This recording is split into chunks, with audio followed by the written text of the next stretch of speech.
ఇవాళ నిజంగా బీసీ బిడ్డల గురించి చెప్పాలంటే చాలా తక్కువే, ఎంత చెప్పినా తక్కువే. మన భారతదేశం అభివృద్ధి చెందిందంటే దాంట్లో బీసీ బిడ్డలు పెద్ద పాత్ర పోషించారు. వాళ్ళ సాక్రిఫైస్, వాళ్ళ శ్రమ, వాళ్ళ కమిట్మెంట్, వాళ్ళ త్యాగాలు ఈ భారతదేశానికి ఇచ్చింది. చేతి వృత్తుల కోసం ఎంతో కష్టపడ్డారు. చేతి వృత్తులు చేసుకుని ఎంతో సంతోషంగా బతికేవారు బీసీ బిడ్డలు. కానీ ఇవాళ కాలం మారింది. యంత్రాంగం కాలం మారింది. మిషన్లు వచ్చేసినాయి, రోబోలు వచ్చేసింది. రోబోలేమో వంటలు చేస్తుంది, ఆపరేషన్ కూడా చేస్తుంది.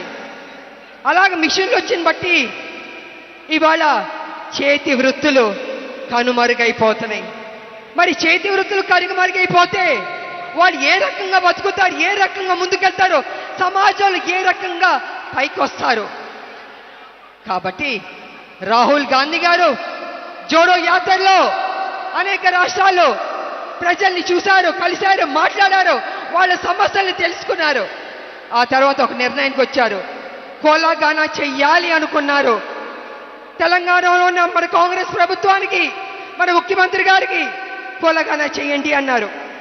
అదేవిధంగా మన కాంగ్రెస్ ప్రభుత్వం సర్వేలు చేసింది, పద్ధతిగా కోలాగానా చేసి అపోజిషన్లో ఉన్న అన్ని పార్టీల్ని సలహాలు తీసుకుంది, సూచనలు తీసుకుని ఆమోదం తెలిపింది. అన్ని చేశారు పకడ్బందీగా.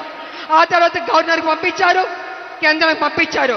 ఫైనల్గా రాష్ట్రపతి గారి దగ్గరికి వెళ్ళాలి, ఆమోద ముద్ర పొందాలి. ఈ రకంగా ఒక ప్రాసెస్. కానీ ఇవాళ బీజేపీ వెనక అడుగు వేస్తుంది, మెలికెళ్ళి తిప్పుతుంది.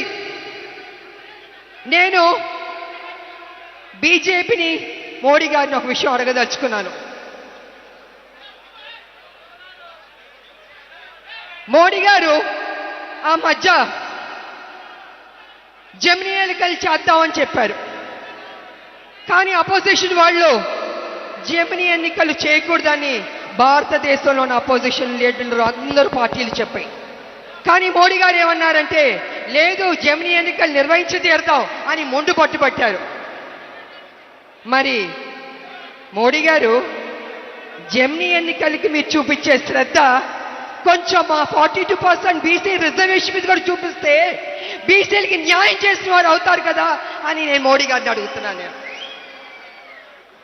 ఇది కాకుండా మళ్ళీ ఒక మెలిగి పెడుతున్నారు. ఏంటంటే పార్లమెంట్లోకి ఒకవేళ బీసీ బిల్లు 42% బీసీ బిల్లు తీసుకొచ్చి ఆమోదం పొందితే న్యాయపరమైన చిక్కులు వస్తాయని అంటున్నారు.